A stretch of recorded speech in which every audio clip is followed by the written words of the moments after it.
Hey, in this edition of Southern Crash Kings, my 6.0 Powerstroke, it's got battery problems. I'm going to show you how to test them, and it might save you a little money.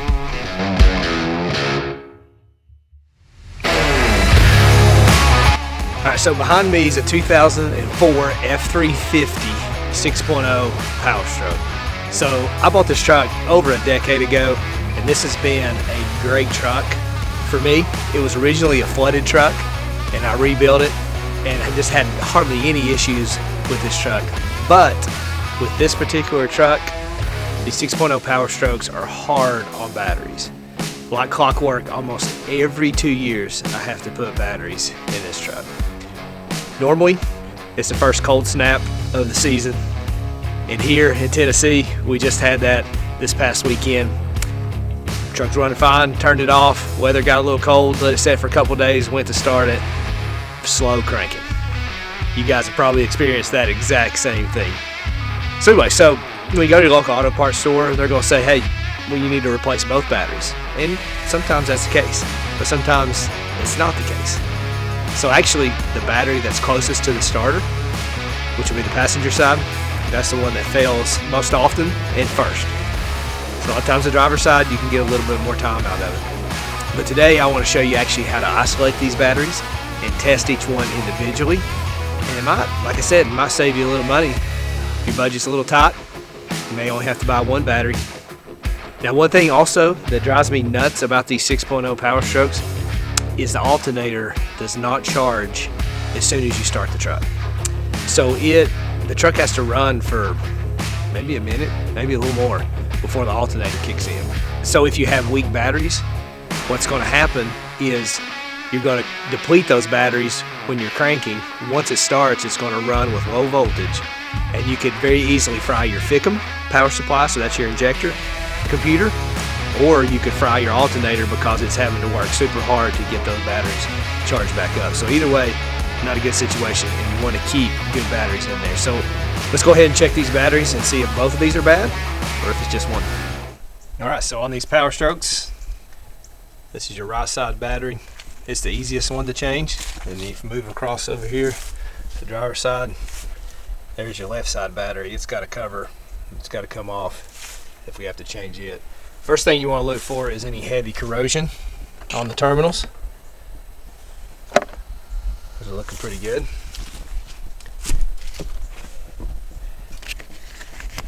That one's looking good.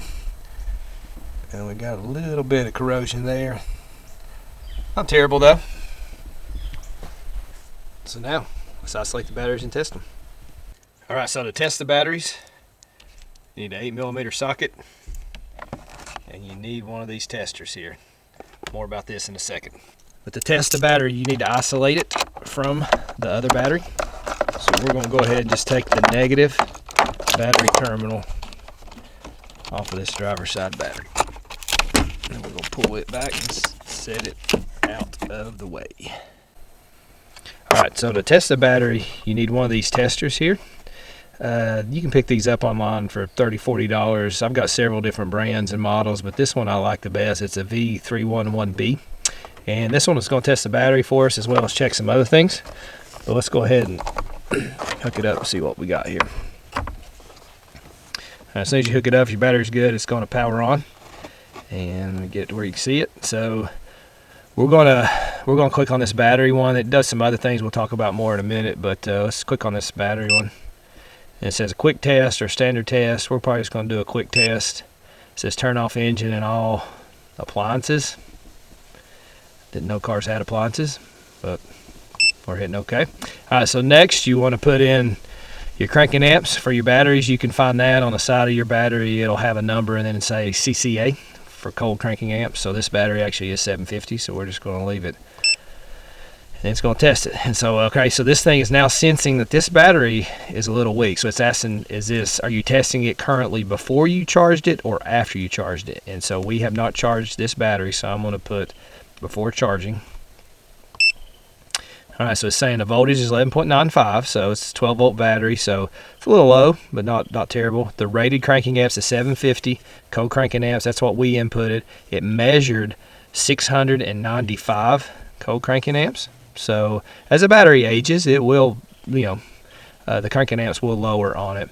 The resistance internally is 4.52 milliohms, and the life of this battery, so in other words, batteries kind of follow a bell curve of a life cycle, or I guess maybe more of an exponentially decay line, but so the life of this battery is at 83.3%, so that's not terrible.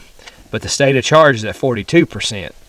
So, and it's saying the battery is great. So basically what this is telling me, that this battery is actually more than likely good, and that the reason the state of charge is so low is because the other battery, if it's potentially bad, it is draining this battery as it sits here. But the fact that we still have 695 cold cranking amps when it's rated for 750, that's not too bad. So all right, so let's so now let's unhook this and hook this battery back up.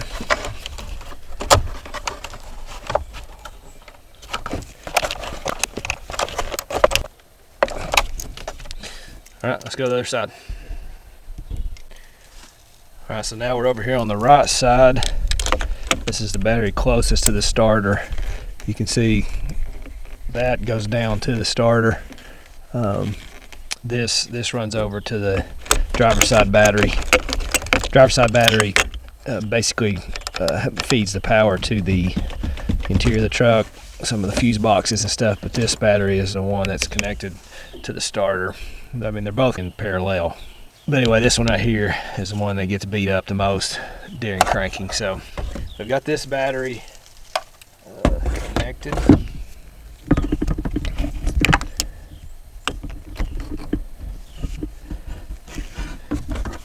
Now let's get our tester hooked up here.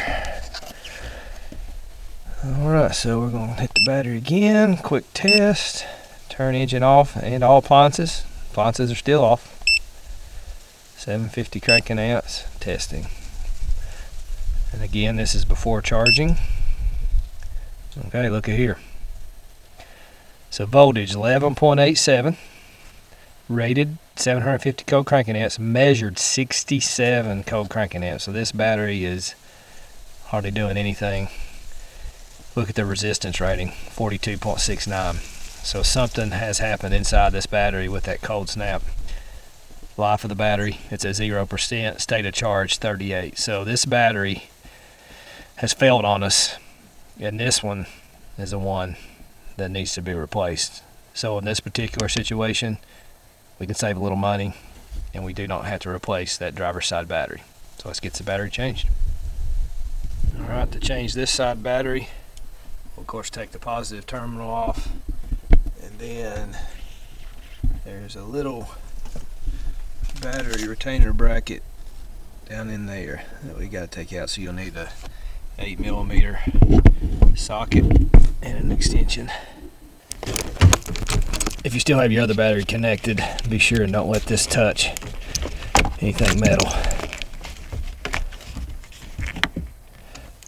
Now for the little retainer down in here. Alright, so I went ahead and disconnected the other negative terminal on the other battery, so I don't have to worry about it shorting out, but then we'll go ahead and get this battery out of here.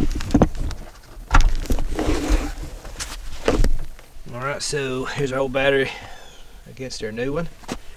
And our new one, the cold cranking amps is actually 850, so it's a little better one. But one thing you want to do is transfer this insulation to that new battery. You know, insulation, it kind of works both ways. Keeps that battery warm in the winter, keep from getting too hot in the summertime. Alright, let's get the new battery down in there. Let me actually try to set this insulation down in there first.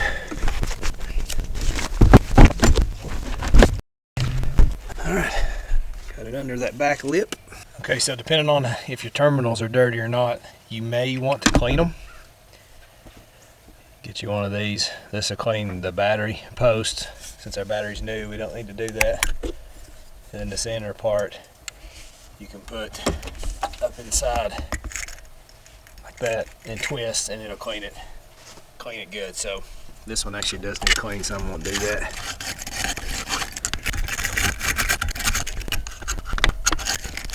Okay, that's good and clean on the outside. Let me get some stuff to clean up this mess. All right, before we hook these terminals back up, go ahead and we'll get the positive one on, and then we're gonna check this battery. Now, it's a little tight fit to get your terminal to go back on. Sometimes people over tighten them and they collapse. You can take a socket, really any socket that is bigger in diameter than this terminal, put it over there, and it'll drive that down on there to where you get a nice tight fit. So let's go ahead and tighten this. All right, so now let's test this new battery. All right, back to the battery test. Quick test. Now we're up to 850 on this one. Let's see what she says. So internal resistance, very low, 12.74 volts, 850 cold cranking amps, measured 1322. So that's awesome. Life expectancy 100%, state of charge 100. We just did a big upgrade to the cranking amps on this truck. All right, let's get this other battery terminal on and test start this thing, see how she cranks. All right, so now we got to put the retainer back in. Smooth side faces the battery. This side with the cutout faces away from the battery. Then we'll put our bolt in. And now try to get it started by hand like this, because it's easy to cross thread this thing. It's a long bolt. Alright, so the last thing we'll do is make sure the cables are run okay. Things tight. Put this positive cover back on. I am going to put the negative back on the driver's side and we're ready to crank. Alright, we're now inside. Let's see how this thing cranks. Wait for the glow plugs. Alright, they're off. Here we go. Very nice. Very fast. Alright, so the last thing, just so you guys aren't alarmed if you start your truck up and you're like, why is this voltage? Or does it look like the alternator's not charging? We're going to actually time how long it takes before the alternator kicks in. So I have in my phone stopwatch ready. As soon as this thing cranks, we're going to start it. You can see the voltage is at 12, or was at 12.5. Alright, here we go. It's at 12 right now, so that's good strong batteries. Because right now the truck is just running on battery. Get ready to hit the stop. Still running on battery. Alright, here we go. So right around 50, 52, somewhere in that neighborhood, the alternator kicked in. So guys, keep good batteries in your truck. Alright, so that wasn't too bad, right? Test those batteries, and as I suspected, I only needed one battery. So it saves a little money, right? I do need to apologize to the battery manufacturers out there and all the auto parts stores out there. I do apologize if I just cost you the sale of that second battery. You still get to sell one battery. And to the diesel owners, you're welcome. I'll see you next time.